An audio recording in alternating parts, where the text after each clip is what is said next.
I pointed to the cops coming down the driveway. He turns his head to look at them, and then smiles even wider. So, this happened a couple months ago, back in February. I'm in northern Jersey, USA, so it gets pretty cold, especially at night. I live on 10 acres and a popular trail that goes through the entire state goes right along my property. We can't see the trail from our house, and if you're on the trail, you can't see our house.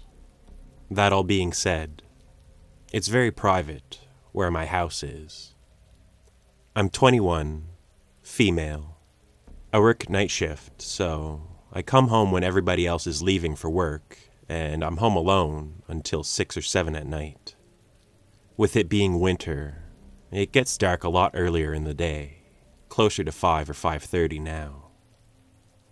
Anyways, one evening, I was walking to the kitchen, and as usual, as I walk through the house, I look out to the fields.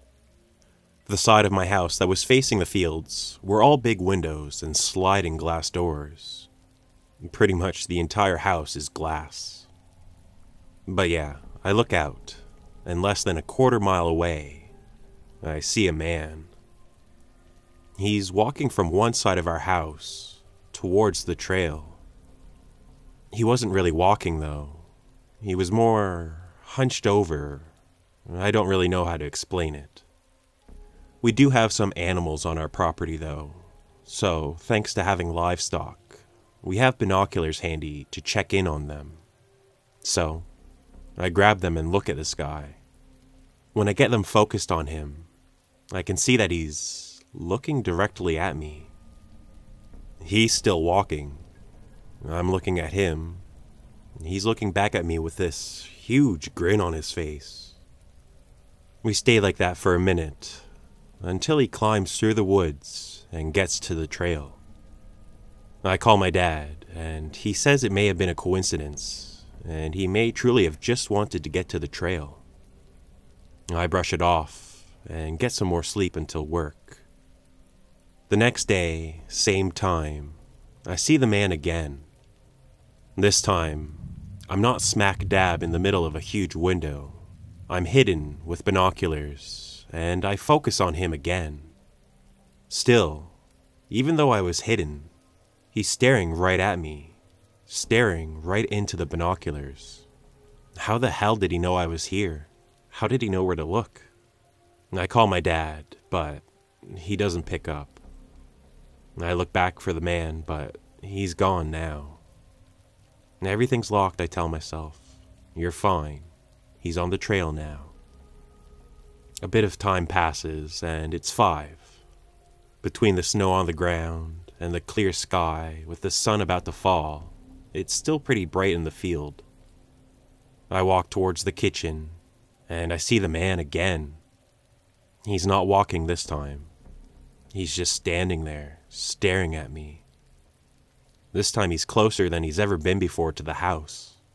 I'm starting to freak out and getting pissed off because I couldn't get a thought into my head as to what he was doing cutting through private property. And even now, just standing there, staring at me, I can see the grin on his face even without the binoculars. That's how close he was.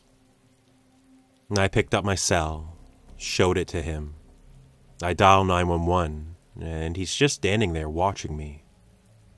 I explain everything to the dispatcher, and he's still standing there. Around my area, it could easily take a cop an hour or two to get here. Luckily for me, I must have gotten through to them on a slow night. They only took 15 minutes to show up. The man's still there, still standing and staring as they show up. I pointed to the cops coming down the driveway. He turns his head to look at them, turns it back to me, and then smiles even wider. And then he bolts. Not towards the trail like any sane person would do. He bolts towards me. It felt like everything slowed down in that moment. I could see his eyes, I could see his smile. It was then that I saw this wasn't a real smile. It wasn't genuine. It just felt forced, a fake smile with his mouth, if that makes any sense. I ran towards the front door and out to the cop cars. They bolt out of their car. One of the cops runs into my house, and 2 cops run on each side of my house. They caught the guy and arrested him. They said that when they found him, he was pressed up against the opposite side of the window that I was originally standing at, still smiling. I don't know what happened to him. The cops never got back to me about it.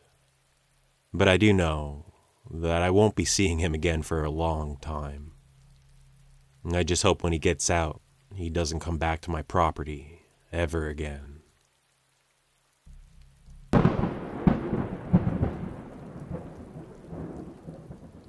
To set the scene, our house is about a quarter mile down a long driveway into the woods and completely hidden. The house and deck are built on a steep hill, so there's many places you can walk into the house on ground floor. Once you get into the house, however, you can go up or down flights of stairs to reach other parts of the ground floor. The same is the case for our deck. The whole thing is kind of like a series of terraces, and I love it. Because of this, we also have several upstairs that can't be reached by one another. This means that you can go upstairs to the library, but to get to the second floor, you have to go back downstairs, walk across the biggest ground floor section we have, and then go up a different flight of stairs. It just so happens that this makes my room the hardest to get to. I've been extremely sick and out of school for weeks, and today I needed help. I ended up having to throw my phone across the room, praise the case gods for working, to make enough noise to signal that I needed help. After this, my dad had me stay on the couch in the main ground floor. This had me right between a couple doors to the outside, the staircase up to my room and the staircase down to my parents' room. Down there's another door to walk out onto the deck and onto another part of the hill. Kind of sounds like this person lives in a mall. And I just laid there on the couch, doing my thing. My mom was 100 miles away at work, and with the open bedroom door, I could hear my dad rummaging through stuff. I had no idea what he was looking for, but eventually it got quiet, and then I heard his bedroom door to the outside open up and then close. Almost immediately after this, an outside door on the level I was on, but on the opposite side of the house, opened, and my dad walked in. He was carrying a bag of groceries from a supermarket like an hour away. He started talking to me about how he went all the way to X store to buy me ingredients for my favorite pancake recipe and a banana to slice on top of it. And he asked, did I want to make them now or should we wait? It was definitely rattling I heard, because we have 2 dogs, and neither of them stirred. They were in the garage the whole time, closer to where my dad actually walked in from. I think he just thinks I imagined it, because I've been having a really bad day handling my chemo, and nothing was taken. To be fair though, my parents' room does look like it has all the good things in my house. There's even a suspicious-looking safe in there.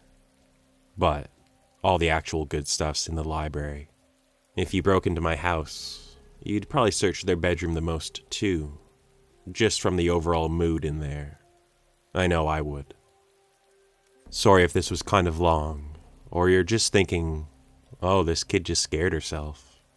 But I wanted to share it regardless of whether it was my neighbor, the wind, or the boogeyman in that room. Either way, I'm deadbolting everything tonight.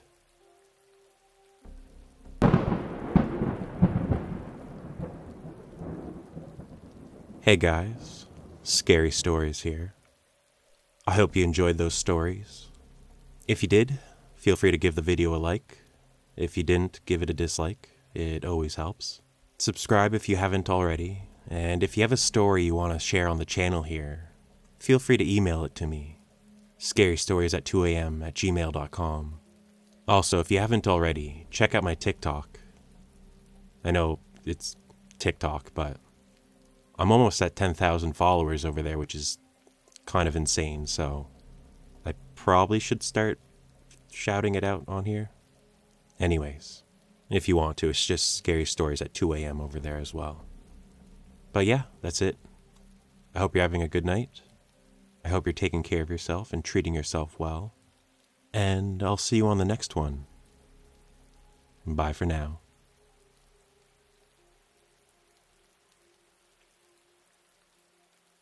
Not towards the trail, like any real